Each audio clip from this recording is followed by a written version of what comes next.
আসসালামু আলাইকুম, সবাই কেমন আছেন? আমি একটু অসুস্থ। আজকে আমি দুপুরবেলা লাল শাক ভাজি করার জন্য করে লাল শাক দিয়েছি।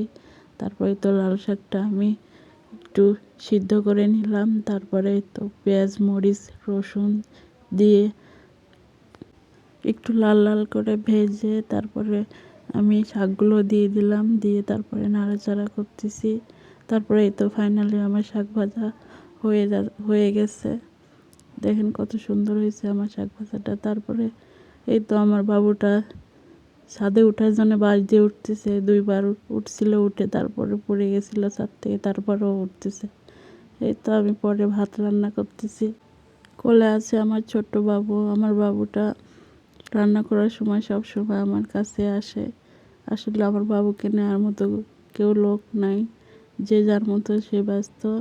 আমার ভিডিওটা কেমন লাগছে অবশ্যই